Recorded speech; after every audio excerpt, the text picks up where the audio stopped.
애쓰고 힘쓸 것 없다. 대부분의 일은 그냥 두면 알아서 흐른다. 몸이 건조하게 들릴지도 모르지만 죽음이 눈앞으로 다가오면 대단한 일 같은 건 남지 않는다. 지금 허우적대는 문제는 떠오르지도 않을 거다. 인생의 마지막 순간에 삶을 돌이켜보면 얼마간의 만족감과 몇 가지 후회만 남는다고 하지 않던가.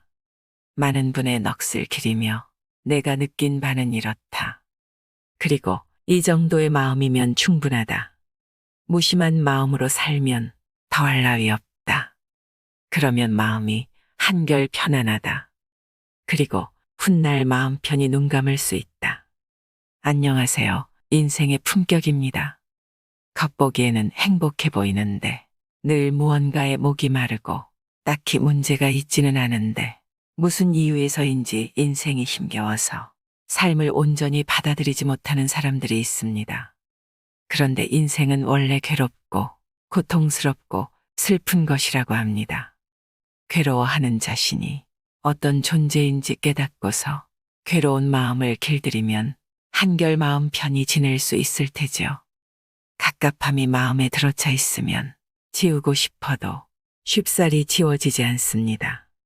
손에서 놓아버리면 되는 걸 알면서도 놓지 못하는 건 애당초 버릴 수 있는 것이 아니기 때문입니다. 그런데 마음속 괴로움을 떨쳐버리지는 못하더라도 고민을 차근차근 뜯어볼 수는 있습니다. 그러면 힘들긴 해도 괜찮네 하고 받아들이면서 살아갈 수 있습니다. 설령 인생이 그럴지라도 생을 마칠 때까지 모든 것을 끌어안고 살아가리라 마음먹는 것. 이런 용기야말로 고귀한 것이 아닐까 생각합니다. 별일이 다 있지만 산다는 건 좋은 거네 하며 살다가 산다는 거 생각보다 괜찮았다며 눈 감는 것이 우리네 인생이 아닐까 합니다. 오늘 소개해드릴 책은 그럼에도 왜 사느냐 묻는다면입니다. 이혜인 수녀와 정호승 시인의 추천책입니다. 지혜로운 노승의 인생 조언을 통해 마음을 다스리는 시간 되시길 바랍니다. 후회는 삶의 흔적처럼 남는다. 소중한 사람을 잃으면 그때 그렇게 했으면 좋았을걸. 이것도 해주었으면 좋았을 텐데 하는 후회가 남기 마련이다. 좀 더 정성껏 모셨으면 좋았을걸. 애초에 그 병원에 입원시키는 게 아니었어 하고 이렇게 후회의 끈을 놓지 못하는 분들이 찾아온다. 한 번은 지인에게 부탁을 받았다. 남편을 암으로 떠나보낸 여성을 다독여 달라는 거였다. 이 여성은 남편이 눈 감을 때까지 암이라는 사실을 말해주지 못한 자신을 끊임없이 자책하며 우울감에서 벗어나지 못했다. 자기가 암이라는 사실을 알았다면 생전에 하고 싶은 일을 하며 생을 마감할 수 있지 않았을까요? 그런데 남편에게 도저히 말을 할 수가 없었어요. 암이라고 말해주지 못한 채 떠나보냈어요. 그녀는 이렇게 말하며 자기 탓을 했다. 남편이 더는 이 세상에 없으니 지금 와서 후회한들 무슨 소용이랴. 하지만 그녀는 과거에 얽매여 자신을 심하게 괴롭히고 있었다. 내가 할 수 있는 일은 이분의 애달픈 마음을 어떻게든 달래주는 것이었다. 남편분은 살아생전에 현명한 분이셨지요. 여성은 그렇다고 말했다. 아마도 남편분은 자신의 병명을 짐작하고 있었을 겁니다. 현명한 분이셨으니까요. 수술에도 나날이 상태가 안 좋아지면 예산일이 아니라는 생각이 들기 마련이지요. 아무런 설명도 해주지 않았지만 아마 스스로 깨달았을 겁니다. 그러고는 이렇게 물었다. 남편분이 병명에 대해 꼬치꼬치 물은 적이 있나요? 그녀는 그런 적이 없다고 했다. 모두 알고 있었던 겁니다. 병명을 차마 입 밖에 꺼내지 못하는 아내의 마음까지 모두 헤아리고 돌아가신 겁니다. 여성은 막혀있던 감정이 뻥 뚫린 듯 눈물을 쏟았다. 세상을 떠난 이에게 회한이 남는 건 당연하다. 갑작스러운 이별이라면 더욱 그렇다. 후회를 남기지 않으려 성심껏 병간호해도 어떤 식으로든 후회는 남는다. 하지만 억지로 이런 마음을 지울 필요는 없다. 후회는 끌어안은 채 살아가면 된다. 그렇게 살다 보면 언젠가 후회에서 의미를 발견하는 날도 오기 마련이다. 후회는 반드시 남는다. 후회를 부정하는 건 불가능하다. 그렇다면 마음에 남은 후회를 어떻게 받아들이면 좋을까? 더는 세상에 없는 이에 대한 후회와 애달픈 마음을 지우느라 괴로워하기보다 있는 그대로 끌어안은 채 살아가면 된다. 후회를 받아들이는 가장 현명한 방법이다. 내가 가장 소중하다는 착각. 이야기를 나누다 보면 꽤 많은 사람이 같은 착각을 하고 있음을 알 수 있다. 나라는 굳건한 존재가 있고 그런 나를 소중히 여겨야 한다는 생각. 나의 삶은 무엇보다 소중하니까 최선을 다해 살아야 한다는 착각에 사로잡혀 있다. 내 마음 같지 않은 하루하루와 인간관계에 발을 동동 구르고 조금이라도 더 나아지려고 안간힘을 쓴다. 이런 사람이 생각보다 많다. 나는 틀림없이 여기에 있는데 뭐가 착각이라는 거지. 나를 소중히 여기지 않으면 대체 무엇을 소중히 하란 거지. 이렇게 고개를 갸웃하는 사람도 있을 거다. 그런데 나란 어떤 존재인지 생각해 본 적 있는가? 몸이 나일까? 생각해 보면 그렇지 않다. 우리 몸을 이루는 수많은 세포는 3개월이 지나면 모두 새로운 세포로 교체된다. 새로운 세포로 바뀐 몸은 남이나 마찬가지다. 그렇다면 마음이 나일까? 이 말에도 선뜻 고개를 끄덕일 수 없다. 어제의 마음과 오늘의 마음이 같다고 어떻게 확신하는가? 답하기 쉽지 않다. 어제의 나와 오늘의 내가 같은 존재라는 근거는 두 가지다. 바로 나의 기억과 다른 이의 인정이다. 어느 날 아침에 눈을 떴는데 지금껏 쌓아온 모든 기억이 호련히 사라졌다고 상상해보자. 잠들기 전까지의 나는 더는 세상에 없다. 그리고 어느 날 문득 주변 사람들이 나를 A라는 다른 인물로 대한다면 어떨까? A로 살아가거나 평정심을 잃고 괴로워하거나 어쩌면 스스로 세상을 등지게 될지도 모른다. 거친 비유를 들었지만 나라는 존재는 그만큼 흔들리기 쉽다.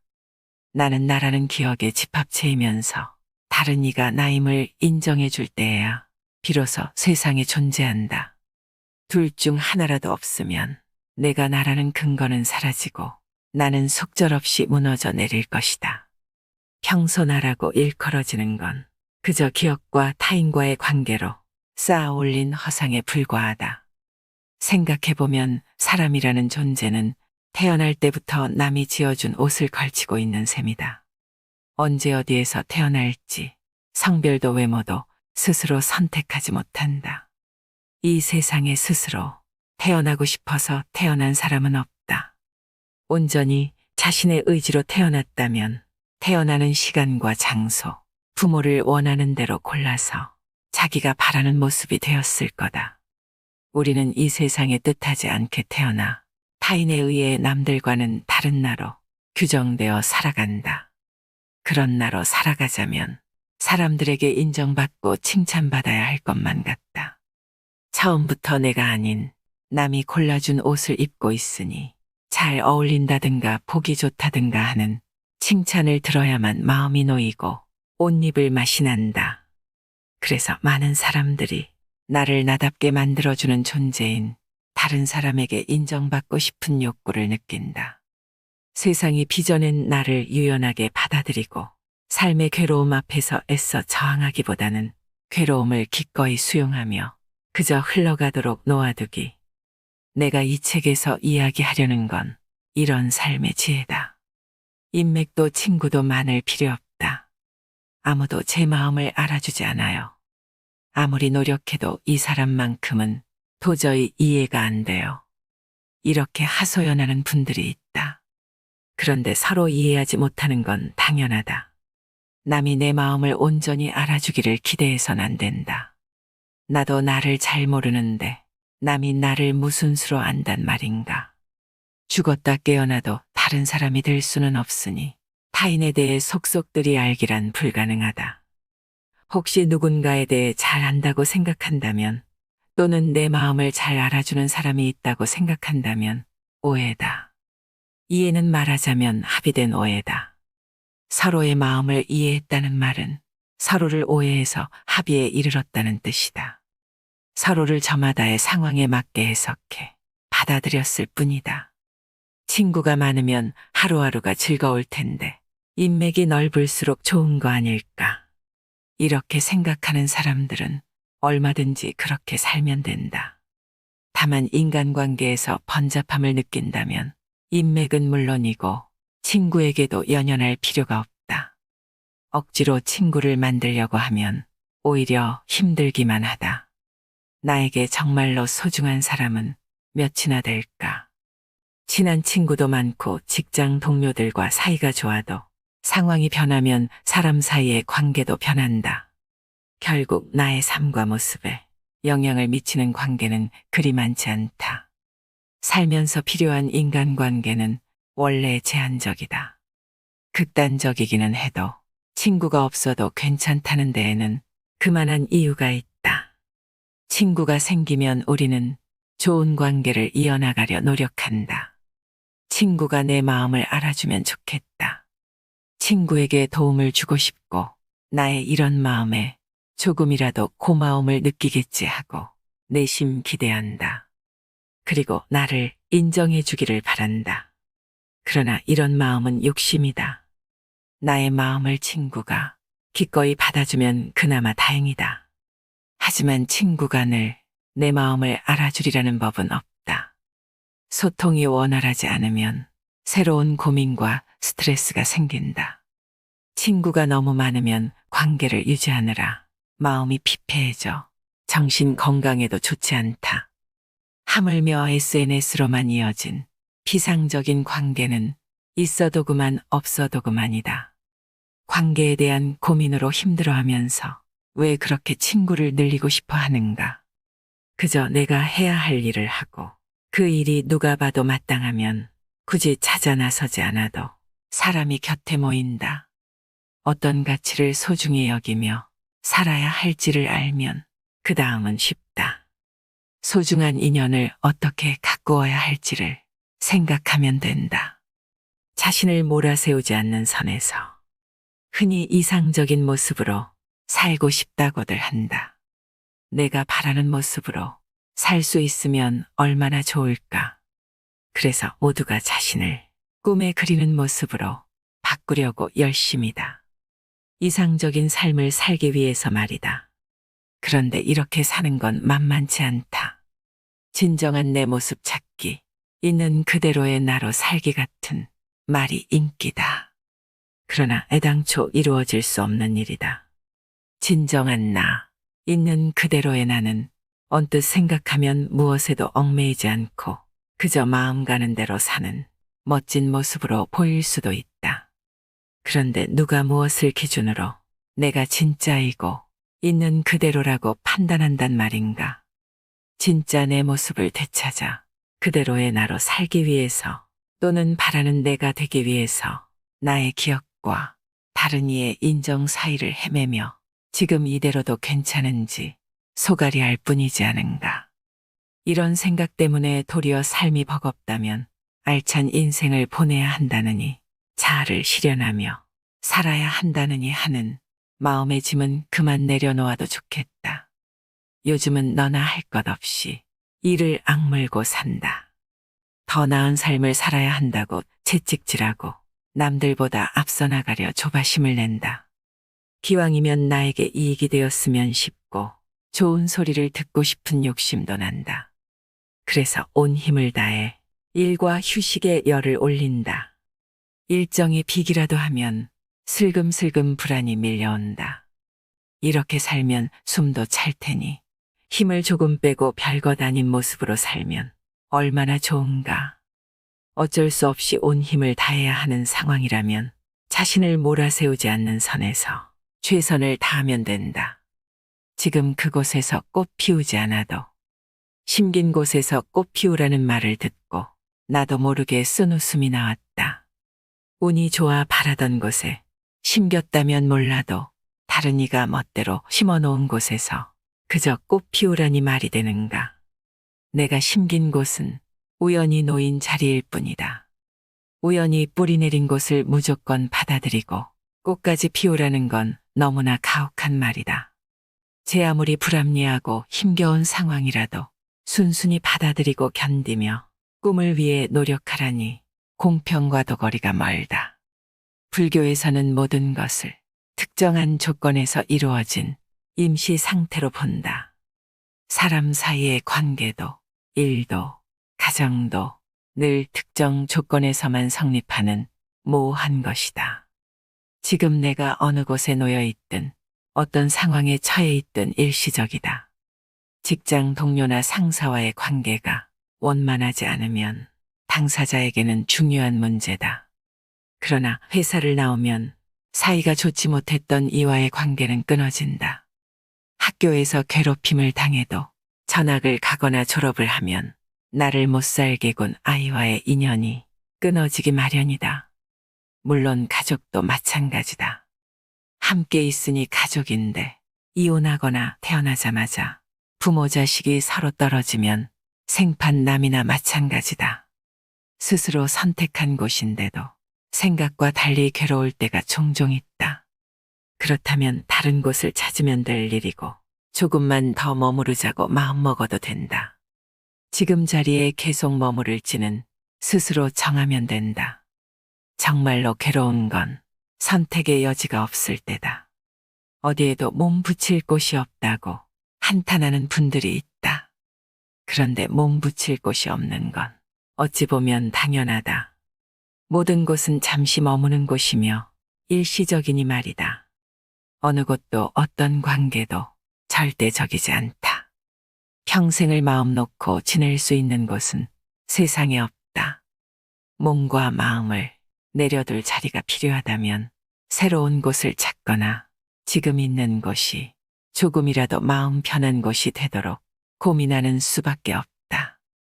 지금 있는 곳에서 꽃 피우기 위해 최선을 다해야 한다는 생각은 지금 있는 곳과 나 자신이 절대적이라는 착각에서 비롯한다. 지금 자리에서 꽃 피우지 않아도 괜찮다. 이 정도의 마음가짐으로 지금 있는 곳에 머무르면 충분하다. 사람에게는 좌절이 필요하다. 어른들은 여러분에게 꿈과 희망을 가지라고 말할 것이다. 물론 꿈을 이루며 살면 박수받아 마땅하다. 그런데 이 나이를 먹도록 살면서 배운 점이 있다. 꿈이 이루어지지 않거나 바라는 대로 되지 않을 때가 인생에는 훨씬 많다는 점이다. 살면서 한 번쯤은 꿈이 무너져 좌절한다. 하지만 걱정하지 않아도 된다. 꿈이 산산이 조각나도 인생은 계속되니까. 꿈을 이루는 것보다 중요한 건 꿈이 무너져도 살아갈 수 있느냐다. 주변을 한번 둘러보라. 여러분의 선생님과 엄마 아빠는 어릴 적 품었던 꿈을 이루어 꿈에 그리던 인생을 살고 있을까? 밭일을 하고 공원을 산책하는 할아버지와 할머니에게 새삼스럽게 꿈과 희망이 필요할까? 꿈 같은 거 이루려 하지 않아도 모두 건강히 잘만 지낸다. 그러니 없는 꿈과 희망을 억지로 만들 필요는 없다. 아무 문제 없으니 마음을 편히 가져도 된다. 노력만으로 되지 않는 게 인간관계다. 가족이든 직장 동료든 연인이든 대부분의 관계에는 주도권을 쥔 사람과 이익을 보는 사람이 있기 마련이다. 가까운 사이일수록 이 점을 기억해야 한다. 남들과의 관계가 마음처럼 안 되는 건 내 노력이 부족해서일까? 진심으로 대하면 상대가 바뀌지 않을까? 혹시 이런 생각을 해본 적 있지 않은가? 정성을 듬뿍 들이면 남이 바뀔 거라는 생각은 새로운 고통을 낳을 뿐이다. 설령 가족이라 해도 그렇다. 조금 더 열심히 하면 언젠가 알아주겠지. 내가 바뀌면 상황이 좋아질 거야. 성실하고 열심히 사는 사람일수록 이렇게 믿는 경향이 있다. 그러나 그러나 인간관계는 아무리 노력해도 알아주지 않을 때가 더 많다. 특히 가족 문제는 사랑과 배려라는 말로 덮으려고 하면 할수록 도리어 수렁에 빠진다. 가족을 병간호해야 하는 상황일 때 특히 그렇다. 가족이든 연인이든 친구든 나이, 성별, 직업이 어떻든 얼마나 각별한 사이든 어디까지나 남이라는 사실을 기억하자. 그래야 상황을 올바르게 볼 수 있다. 그런 다음 다시 생각해보자. 내 힘으로 바꿀 수 있는 관계일까? 관계의 틀을 바꿀 여지가 있을까? 아니면 관계를 끊는 것이 좋을까? 때로는 냉정해져야 한다. 많은 사람이 인간관계를 나라는 틀 안에서 생각한다. 그리고 자신이 만들어낸 기억 속에서 괴로워한다. 기억 속에 타인과의 관계가 올바르게 새겨져 있으면 문제를 직면할 때 도움이 된다. 하지만 기억 속에 나의 감정과 시점만 남아서 나는 대체 왜 이럴까라는 생각만 메아리치면 고민이 풀릴 리 없다. 모든 고민은 관계에서 온다. 저를 찾아와 하소연하는 분들은 크게 두 유형이다. 복잡하게 얽히고 설킨 상황에 괴로워하는 이들, 그리고 지금 있는 곳에서 다른 곳으로 옮기고 싶어 하는 이들이다. 그런데 두 유형의 공통점이 있으니 입 밖으로 먼저 나오는 말이 남의 이야기라는 점이다. 그런데 제 아무리 심각하다 해도 대부분은 자신을 둘러싼 인간관계에 관한 고민이다. 부모 또는 자식, 배우자나 직장 동료와 어떤 문제가 생겨 얼마나 괴로운지 같은 것들 말이다. 한 번은 40 넘은 미혼 남성이 나를 찾아왔다.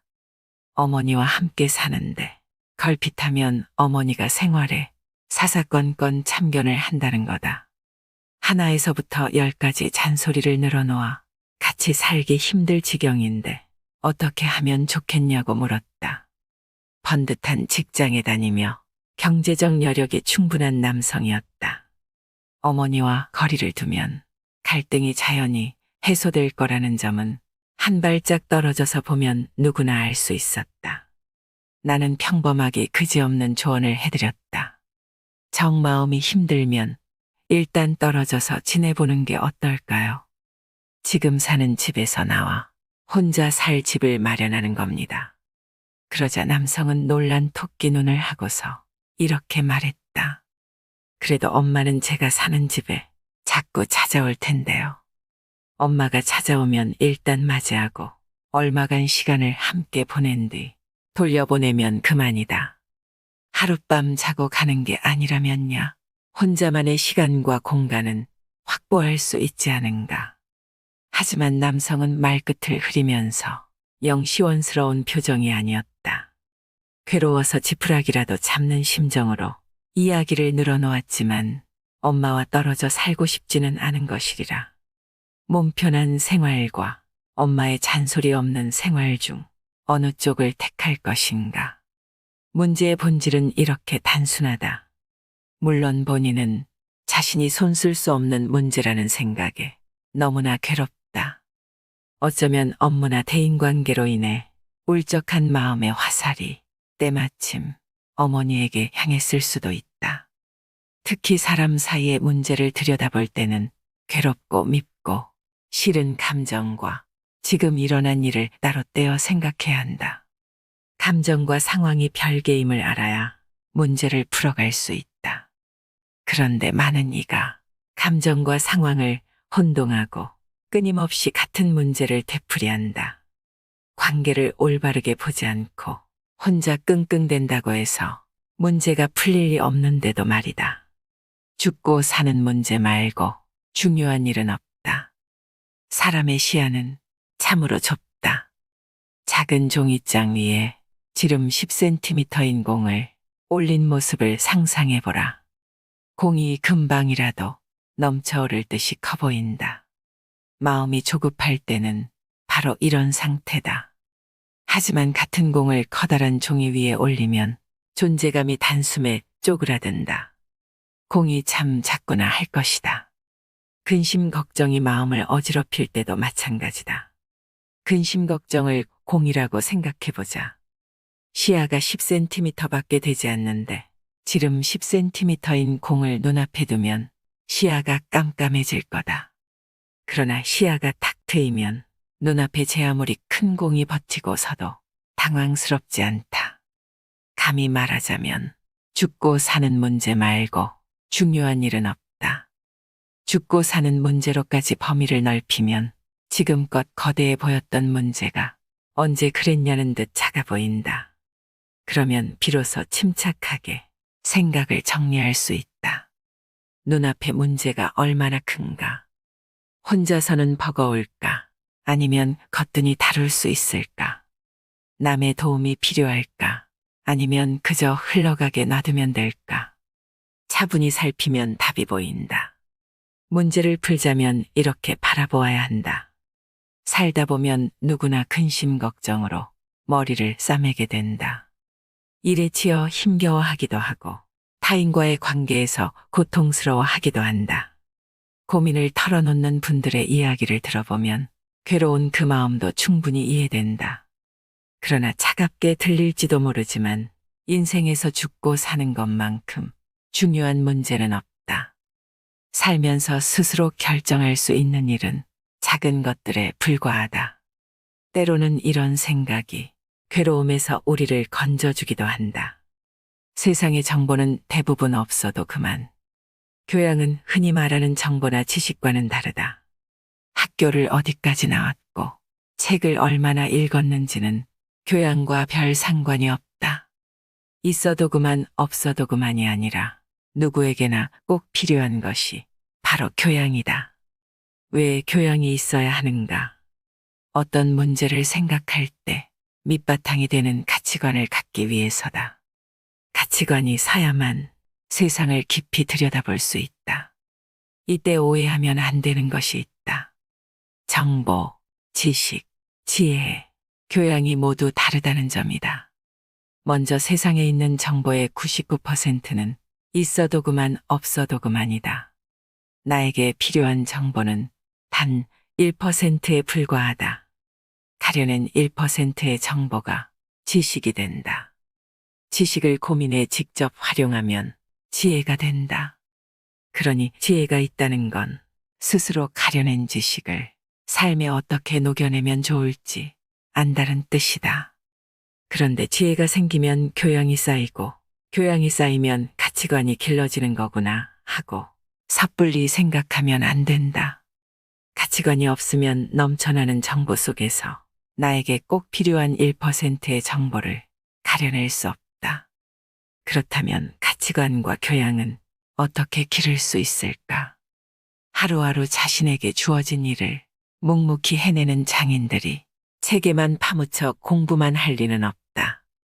그러나 장인에게는 자기 나름의 가치관이 있다. 가치관이 서지 않으면 애초에 남들이 높이 사는 결과물을 만들어내지 못한다. 장인들은 어떻게 가치관을 기를 수 있었을까? 끊임없이 사유하기 때문이다. 이들은 이를 통해 세상을 보는 눈을 길렀다. 자신에게 무엇이 필요하고 불필요한지 안다.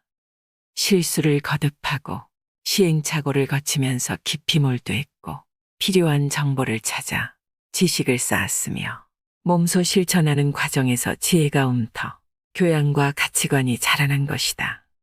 그러면 우리 같은 사람들은 어디에서부터 어떻게 시작하면 좋을까? 먼저 눈앞의 문제를 외면하기보다 있는 그대로 부딪히고 고민해야 한다.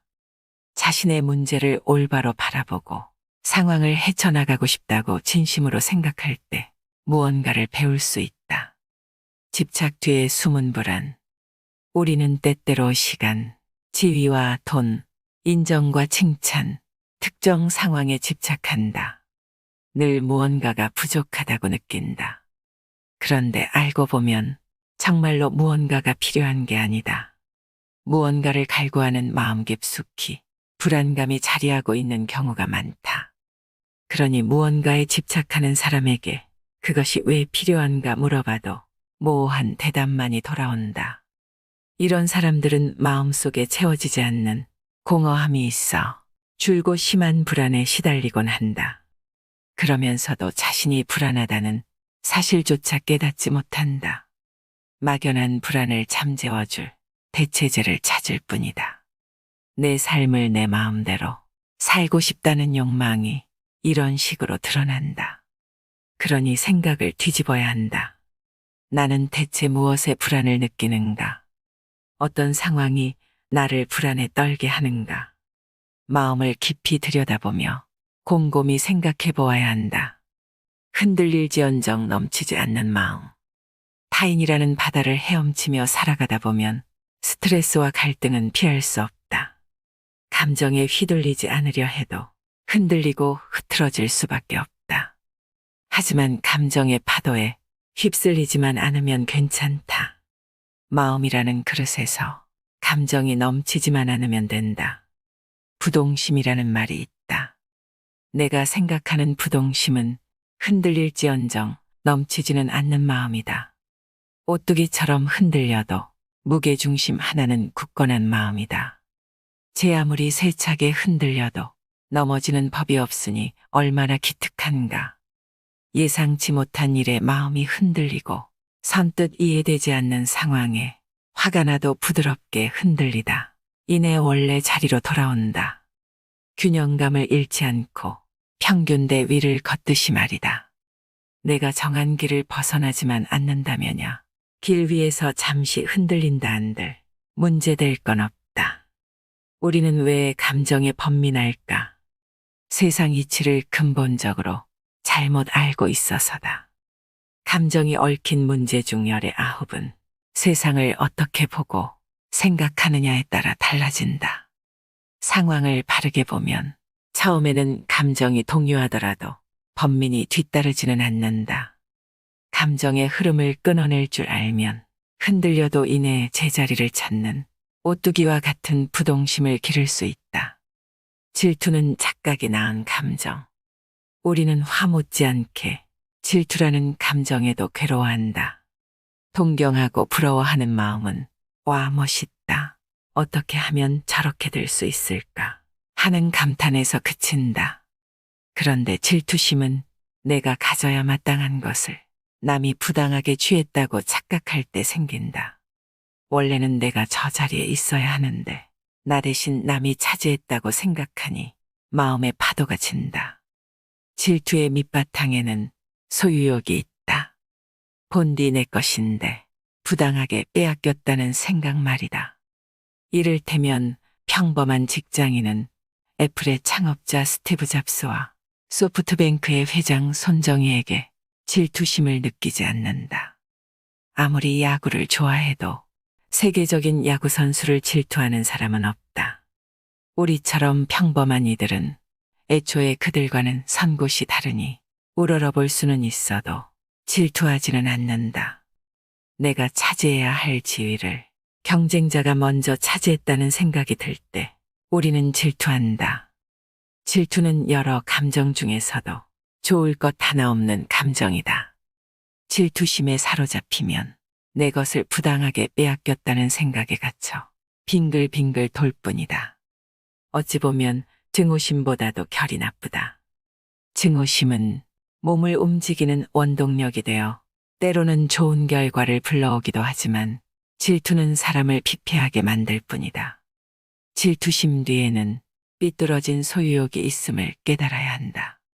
나를 돌아보지 않고서는 질투심에서 벗어날 수 없다. 그러니 누군가에게 질투가 난다면 정말로 부당한 상황인지 곰곰이 생각해보자. 내가 세상을 잘못 바라보고 있었을 뿐이다. 질투심을 내려놓으려면 내 생각이 착각일 수도 있음을 깨달아야 한다. 불필요한 감정을 버리고 질투의 굴레에서 벗어날 수 있는 비결이다. 죽음은 넘어야 할 산이 아니다. 나 자신이란 인간이 이 세상에 존재하기 위해 임시로 빌려 쓰는 배와 같은 것. 살아가려면 어쩔 수 없이 타야 하는 배가 바로 나이다. 아무리 자기 모습이 마음에 들지 않아도 배에 타야 세상을 살아갈 수 있다. 그런데 그 배가 자기의 전부인 줄 아는 사람이 많다. 강을 건널 수 있으니 배에 가치가 생기는 것이지. 사실 배 자체에는 별다른 가치가 없다. 제 역할을 하지 못하는 도구는 버리면 그만이지 않은가. 배도 마찬가지다. 올라탔던 배가 가치를 다하면 그만 배에서 내려도 아쉽지 않을 터. 그러니 강을 다 건너서 인생이 끝날 때도 두려워하거나 슬퍼할 것 없다. 미련을 내려놓고 사뿐히 강 건너편에 발을 디디면 된다. 인생에서 가장 중요한 일은 무엇일까? 죽음을 맞이하는 일이다. 왜 죽음이 가장 중요한 일인가 하면 누구도 죽음의 정체를 알지 못하기 때문이다. 석가는 사후에 대해서 무기의 자세를 관철했다.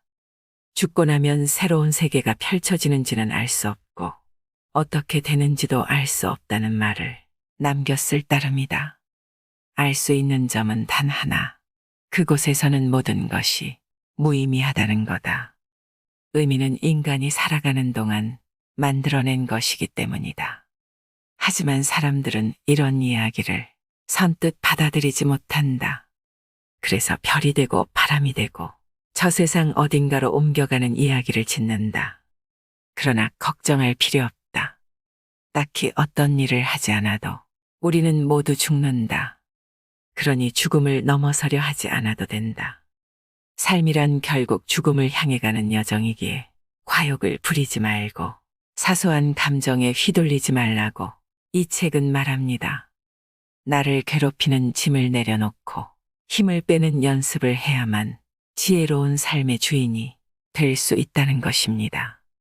내 마음을 제대로 길들이며 더 기쁘게, 더 자유롭게 살아갈 수 있다면 좋겠습니다. 오늘 이 시간이 매일의 허물을 견디는 당신을 위한 쉼이 되었길 바랍니다. 이상으로 인생의 품격이었습니다. 하루하루 당신의 품격이 더 빛나길 바랍니다.